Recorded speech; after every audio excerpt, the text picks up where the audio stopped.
Shalom, bersama saya Pendeta Reza Abraham dalam ringkasan pelajaran Sekolah Sabat 5 menit. Di pelajaran yang keempat di triwulan ini kita belajar tentang Tuhan yang pengasih dan penyayang. Mari kita lihat pelajaran di belakang ini. Saya bagi pelajaran Sekolah Sabat sepanjang satu pekan ini menjadi 4 bagian. Untuk yang pertama, hari Minggu dan hari Senin itu saya jadikan satu. Saya kasih judul Kasih Tuhan dalam Perumpamaan. Kemudian pelajaran hari Selasa tentang kasih Yesus. Pelajaran hari Rabu, Tuhan yang cemburu, dan pelajaran hari Kamis, penerapan dari kasih. Kita lihat satu persatu. Untuk yang pertama, kasih Tuhan dalam perumpamaan. Ini hari Minggu dan hari Senin.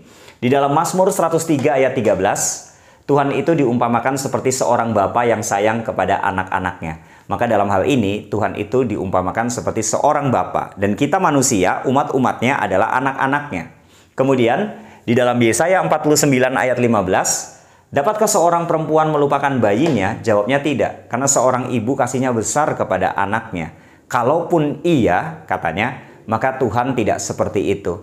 Jadi Tuhan itu diumpamakan seperti seorang ibu, bahkan lebih daripada seorang ibu. Kasihnya sangat besar kepada kita, anak-anaknya. Kemudian yang ketiga, Yeremia 31 ayat 30. Ada istilah yang disebutkan di sana anak kesayangan dan anak kesukaan, meskipun menghukum tapi tetap sayang. Bangsa Israel itu sangat disayang, umat-umat Tuhan sangat disayang, termasuk kita. Nah, kita adalah anak kesayangan, anak kesukaan. Tuhan kadang-kadang sering menghukum kita, tapi Tuhan tetap sayang kepada kita, supaya kita hidup lebih baik lagi di sana. Jadi Tuhan itu diumpamakan seperti orang tua.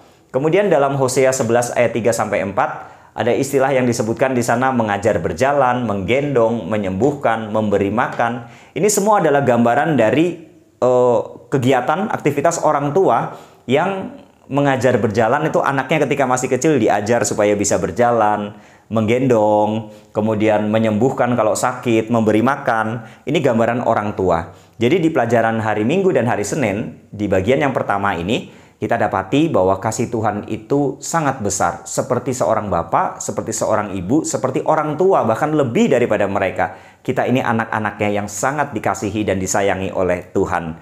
Sekarang bagian yang kedua, kasih Yesus. Ya, Tuhan yang menjelma menjadi manusia. Ketika Yesus menjelma menjadi manusia, ketika anak Allah menjelma menjadi manusia dalam wujud Yesus, Matius 9 ayat 36. Maka Yesus tergerak hati oleh belas kasihan. Apakah cukup sampai sini? Tidak. Karena dia memiliki belas kasihan, Yesus mengajar orang-orang. Kemudian dalam Matius 14 ayat 14 sama. Yesus tergerak hati oleh belas kasihan. Tidak berhenti di sini, tapi Yesus memberikan kesembuhan kepada yang sakit. Dalam Lukas 7 ayat 13 sama. Yesus tergerak hati oleh belas kasihan, maka Yesus memberi semangat kepada orang-orang. Jadi intinya, Tuhan yang menjelma menjadi manusia juga menerapkan kehidupan kasih, bukan hanya sekedar materi, sekedar wacana, sekedar ajaran, tapi menghidupkannya dalam mengajar, menyembuhkan, memberi semangat, artinya memberikan kebutuhan kepada orang-orang yang membutuhkan pertolongan di sana. Jadi ini gambaran tentang kasih Yesus. Sekarang yang ketiga, Tuhan yang cemburu. Dalam Ulangan 4 ayat 24 ada pernyataan Allah yang cemburu.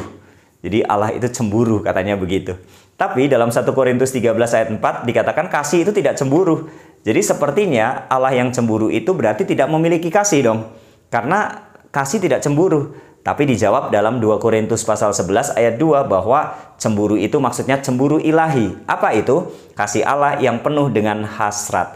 Jadi kata cemburu di sana beda dengan cemburunya manusia yang iri hati, ada rasa dendam, ingin mukul, ingin membunuh, karena ada perasaan-perasaan seperti itu. Tuhan tidak. Cemburu dalam arti cemburu ilahi artinya adalah hasrat kasihnya yang sangat besar kepada manusia. Dia menginginkan manusia itu mengasihi dia, karena dia mengasihi manusia di sana. Nah, kemudian yang terakhir, penerapan dari kasih.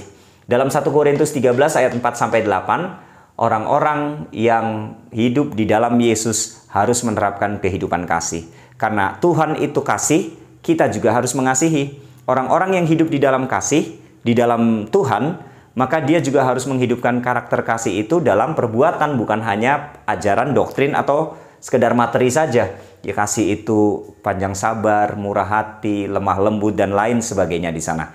Nah, ketika orang-orang hidup di dalam Yesus, maka dia akan menghidupkan kehidupan kasih bukan karena usahanya, tapi atas dorongan Roh Kudus yang membuat orang-orang mengasihi sebagai respon bahwa Tuhan telah mengasihi dia. Mengasihi dalam hidup ini bukan supaya selamat, tapi karena sudah diselamatkan di dalam Tuhan, maka responnya adalah mengasihi. Jadi kita melihat gambaran tentang kasih sayang Tuhan yang begitu besar dalam hidup. Kita yang hidup di dalam Tuhan juga harus menerapkan kehidupan kasih dimanapun dan kapanpun, serta kepada siapapun. Inilah ringkasan pelajaran Sekolah Sahabat sepanjang 1 minggu ini. Tuhan memberkati.